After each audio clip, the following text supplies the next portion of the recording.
இந்த வேளையிலே உங்களுடன் என்ன பகிர்ந்து கொள்ளலாம் அப்படின்னு நான் யோசித்து கொண்டிருந்த நேரத்தில் அப்போஸ்தலனாகிய பவுல் கொரிந்தியருக்கு எழுதின நிருபம் 1 கொரிந்தியர் 12ஆம் அதிகாரத்தை நான் வாசித்து கொண்டிருந்தேன்.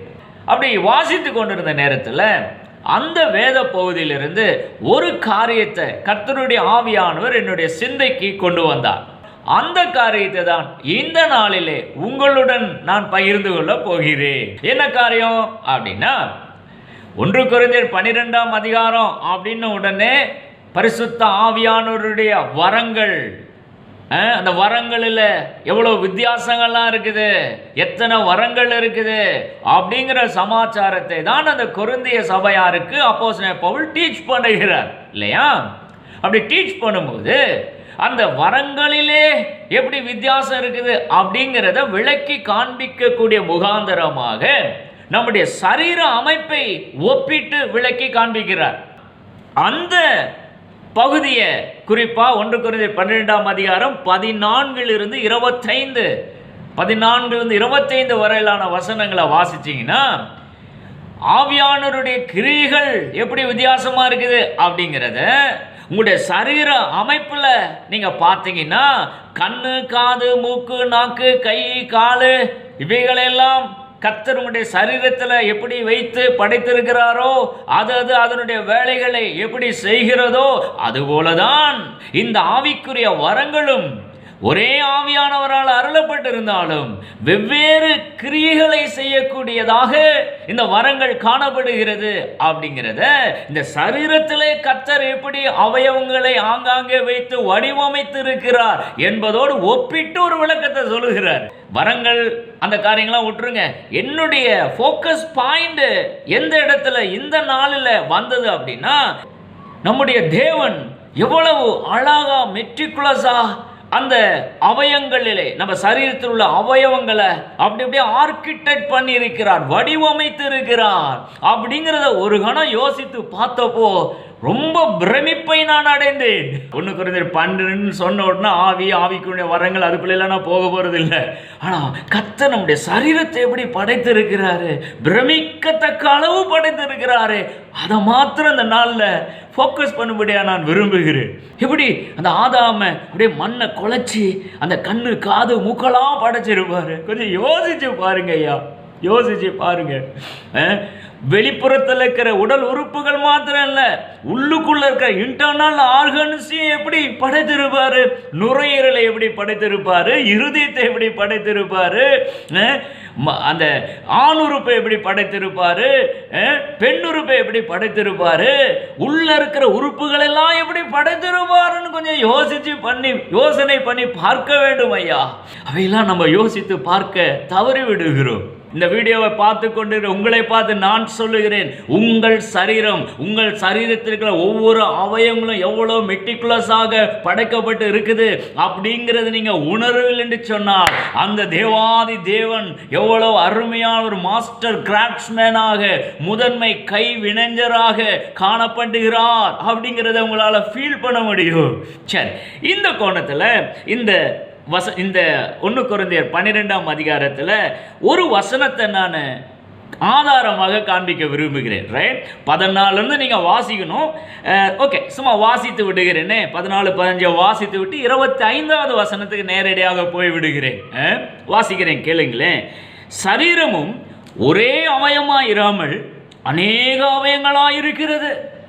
காலானது நான் கையாயிராதபடியினாலே நான் சரீரத்தின் அவயம் அல்லவென்றால் அதனால் அது சரீரத்தின் அவயமாயிராதோ? காதானது நான் கண்ணாயிராதபடினாலே நான் சரீரத்தின் அவயம் அல்லவென்றால் அதனாலே அது சரீரத்தின் அவயமாய் இராதோ? தேவன் தமது சித்தத்தின்படி அவயங்கள் ஒவ்வொன்றையும் சரீரத்தில் வைத்தார். கண்ணு எங்க இருக்கணுமோ அங்க வைக்கிறாரு, காது எங்க இருக்கணுமோ அங்க வைக்கிறாரு.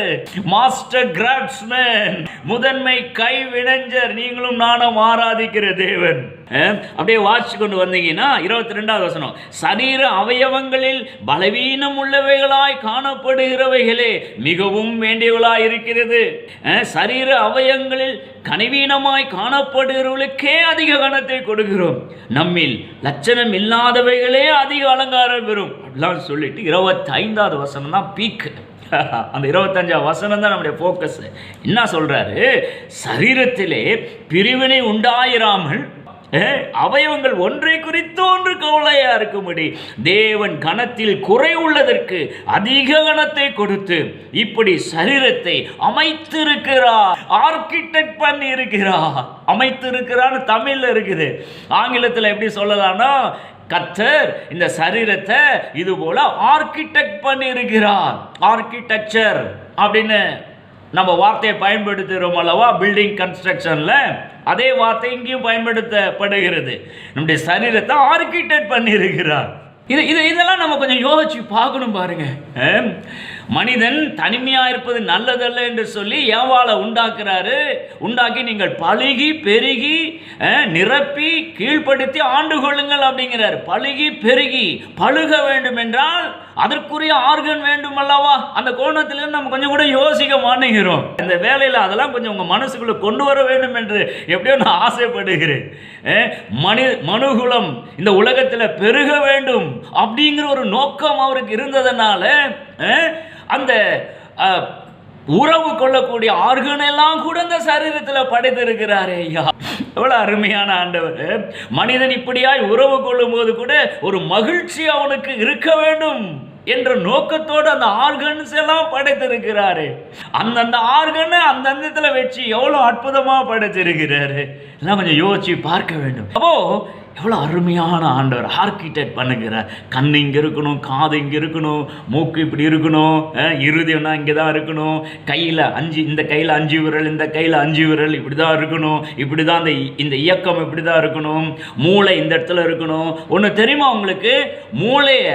மூளையை நீங்கள் ஓப்பன் பண்ணி பார்த்தா அதில் ஒரு மனிதனாலும் புரிந்து கொள்ள முடியாத அளவு மெட்டீரியல்ஸ் அந்த மூளையில் இருக்குதுங்க. உங்களால் யோசித்து பார்க்க முடிகிறதா? ரொம்ப காம்ப்ளெக்ஸான ஒரு உறுப்பு இந்த மூளை. எமோஷனல் ஃபீலிங்ஸ்லாம் வருகிறது அல்லவா, அதெல்லாம் அந்த மூளையோடு தொடர்புடைய ஒரு சமாச்சாரம் அல்லவா. அதெல்லாம் எப்படி அழகா அற்புதமாக படைச்சிருக்கிறாரு. அதெல்லாம் கொஞ்சம் யோசிச்சு பார்ப்போம். அட்லீஸ்ட் இந்த வீடியோவை பார்த்து கொண்டு இருக்கிற நேரத்திலேயே கொஞ்சம் அப்படியே யோசிச்சு பாருங்க. உங்க மூளையை யோசிச்சு பாருங்க, எப்படி அழகா யோசிக்கிறீங்க ஒரு காரியத்தை. புக்கு படிக்கும் போது அந்த காரியம் மனசுக்குள்ள போகுது. இதெல்லாம் மூளையில ரீசன் அவுட் ஆகுது. இதெல்லாம் எப்படியா பாசிபிள்?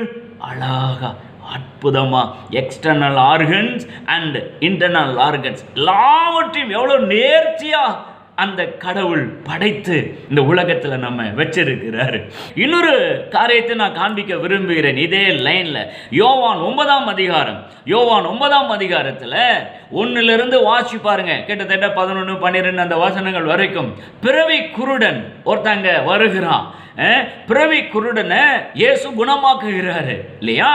பிறவி குருடன் அப்படின்னா கண்ணு பார்வை இல்லை அப்படிங்கிறது இல்லை, அதை தாண்டி கண்ணே அவனுக்கு கிடையாது. பிறவி குருடன், கண்ணே கிடையாது.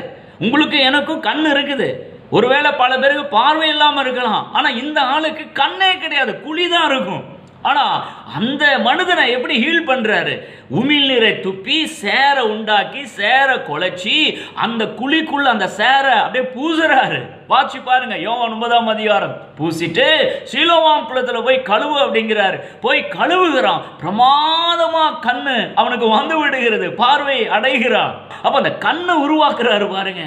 அந்த வசனத்தை வாசிக்கும் போது நீங்க எதோட ஒப்பிட்டு வாசிக்கணும்னா, முதல் மனிதன் ஆதாமை ஆதியாகமம் 1ஆம் அதிகாரத்தில் வாசிக்கிறோம் அல்லவா?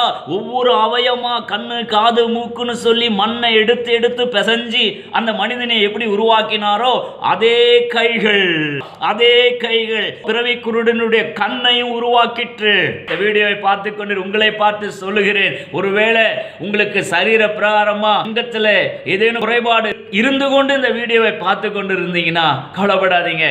அவயங்களை மண்ணினாலே உருவாக்கின தேவன், எந்த அவயங்கள் உங்களிலே உங்களுடைய சரீரத்தில் குறைபாடு உள்ளதா இருக்குதோ அந்த இடத்துல கை வைத்துக் கொள்ளுங்கள். நான் சொல்லுகிறேன், அந்த அவயவங்களே இயேசுவின் நாமத்தில் குறைபாடு நீங்குவதாக என்று நான் கட்டளை கொடுக்கிறேன். விசுவாசிங்க, விசுவாசிங்க.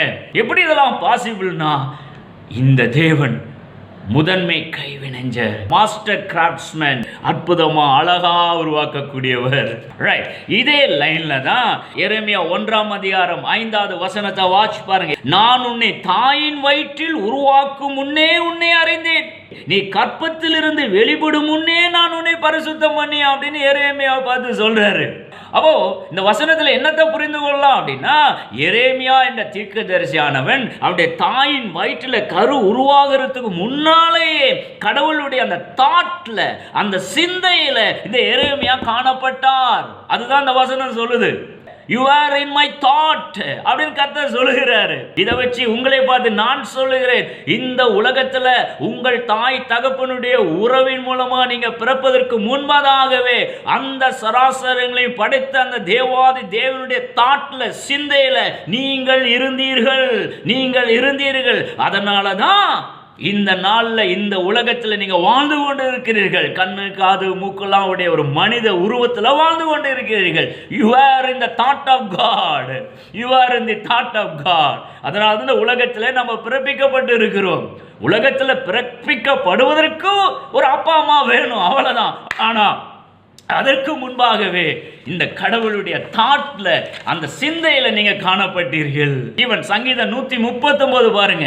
சங்கீதம் 139ல 14 இருந்து 16 வரையிலான வசனங்களை வாட்சி பாருங்க. தாவீதும் அப்படியே சொல்றாரு, நான் பிரமிக்கத்தக்க அதிசயமாய் உண்டாக்கப்பட்டபடியால் உம்மை துதிப்பேன், உமது கிரிகள் அதிசயமானவைகள் அப்படின்னே சொல்லிட்டே வராரு. 15வது வசனத்துல, பூமியின் தாழ்விடங்களிலே விசித்திர வினோதமாய் உருவாக்கப்பட்ட போது என் எலும்புகள் உமக்கு மறைவாய் இருக்கவில்லை, என் கருவை உம்முடைய கண்கள் கண்டது, என் அவயவங்களில் ஒன்றாகிலும் இல்லாத போதே அவைகள் அனைத்தும் அவைகள் உருவேற்படும் நாட்களும் உமது புஸ்தகத்தில் எழுதியிருந்தது.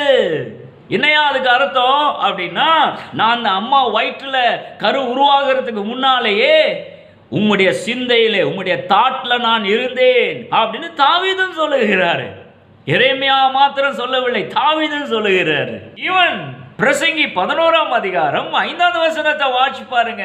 சாலமோன் ராஜாவும் அதே மாதிரி தான் சொல்றாரு. கிங் சாலமோன் அவர் என்ன சொல்றாரு, ஆவியின் வழி இன்னதென்றும் கற்பவதியின் வயிற்றில் எலும்புகள் உருவாகும் விதம் இன்னதென்றும் நீ அறியாதிருக்கிறது போலவே எல்லாவற்றையும் செய்கிற தேவனுடைய செயல்களையும் நீ அறியாய் அப்படின்னு சாலமோன் சொல்றாரு. அம்மா வயிற்றுல நீங்க இருந்த பொழுது, அந்த கருவா இருந்த பொழுது, கருவானது வளர்ந்து கொண்டிருந்த நேரத்தில் அந்த எலும்பெல்லாம் எப்படி ஃபார்ம் ஆனச்சு அப்படின்னு உங்களால யோசிக்க முடிகிறதா? Our God is a master craftsman, முதன்மை கைவினைஞர். அழகா அற்புதமா அம்மா வயிற்றுல நீங்களும் நான் இருக்கும் போதே அந்த எலும்புகள் எல்லாம் அற்புதமாய் ஒரு ஃபார்ம் கொடுத்து உருவாக்கி இருக்கிறார் இந்த தேவாதி தேவன். கொஞ்சம் இதெல்லாம் யோசிச்சு பார்க்கணும், எவ்வளவு அற்புதமா இந்த உலகத்துல கர்த்தர் நம்மளை வச்சிருக்கிறாரு. நம்ம சந்தோஷமா இருக்கணும், மன மகிழ்ச்சியோடு இருக்கணும். அப்படிங்கிறதுக்காக இந்த சரீரத்துல என்னென்ன காரியத்தெல்லாம் அவர் செஞ்சிருக்கிறார் ஐயா. அப்போஸ்தலன் பவுல் கூட இதே மாதிரி எபேசியர் 4ஆம் அதிகாரம் 16வது வசனத்துல சொல்றாரு. 1 கொரிந்தியர் 12ல எப்படி அந்த 14ல இருந்து 25 வரையிலான வசனங்கள்ல சரீரத்தினுடைய கட்ட அமைப்பை எப்படி கர்த்தர் வைத்தார், ஆர்கிடெக்ட் பண்ணான்னு சொன்னேன் இல்லையா, அதோட ரிலேட் பண்ணி இந்த வசனத்தை நீங்க பார்த்தா நல்லா இருக்கும் என்று கருதுகிறேன். எபேசியர் 4ஆம் அதிகாரம் 16வது வசனம். அங்க பவுல் சொல்றாரு, அவராலே, இது சொல்ற காரியம் வேற ஒரு காரியத்தோடு தொடர்புபடுத்தி சொல்றாரு. ஆனா இந்த ஒரு வசனத்தை ஃபோக்கஸ் பண்ணுங்க நம்மளுடைய சிந்தைக்கு இந்த நாள்ல. ஓகே, என்ன சொல்றாரு எபேசியர் 4:16ல, அவராலே சரீரம் முழுவதும் அதற்கு உதவியா இருக்கிற சகல கணுக்களினாலும் இசையாய் கூட்டி இணைக்கப்பட்டு ஒவ்வொரு அவயமும் தன் தன் அளவுக்கு தக்கதாய் கிரியை செய்கிறபடியே. எப்படியா அது கிரியை செய்யும்? கண்ணு அது அதனுடைய வேலையை பார்க்குதான், கை அதனுடைய வேலையை பார்க்குதான், காது அது அதனுடைய வேலையை பார்க்குதான். ஒவ்வொரு அவயமும் தன் தன் அளவுக்கு தக்கதாய் கிரியை செய்கிறபடியே. அப்போ இந்த நாளில் உங்களுடைய சிந்தையை ஒரு பாயிண்ட்டுக்கு நேராக நான் நகர்த்த விரும்புகிறேன். என்ன பாயிண்ட் அப்படின்னா, நீங்களும் நானும் ஆராதிக்கிற தேவன் ஒரு முதன்மை கைவினைஞர். Is the master craftsman. எவ்வளோ அழகா அற்புதமா வடிவமைக்கிறாரு நம்முடைய சரீரத்தை அப்படிங்கிற ஒரு பாயிண்ட உங்க மனதின் ஆழத்துல நான் பதிய வைக்கும்படியாக முயற்சி செய்கிறேன். கொஞ்சம் யோசிச்சு பாருங்க, இந்த உலகத்தில் எதுக்காக நம்ம இருக்கிறோம்?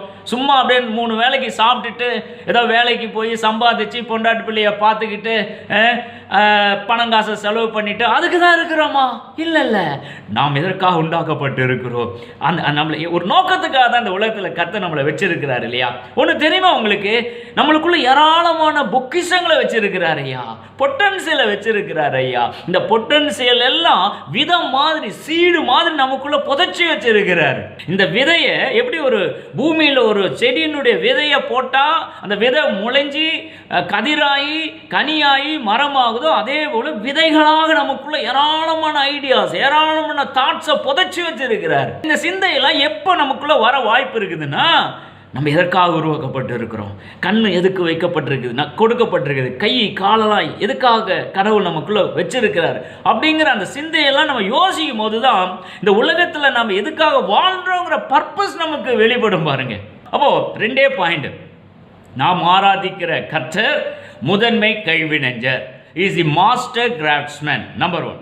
நம்பர் 2, நம்முடைய சரீர அவயவங்கள் எல்லாம் எவ்வளோ அற்புதமாக அழகாக அது இருக்க வேண்டிய இடத்துல அதை வச்சு எல்லாத்தையும் ஒன்றாக இணைத்து அவர் என்ன விரும்புகிறாரோ அதனை இந்த உலகத்தில் நம்முடைய சரீரத்தின் மூலமாக அவருடைய ரெப்ரசன்டேட்டிவாக சரீரத்தின் மூலமாக செயல்படுத்தி முடிக்கக்கூடிய ஒரு பர்பஸோடு இந்த உலகத்தில் நம்மை கர்த்தர் வைத்திருக்கிறார்.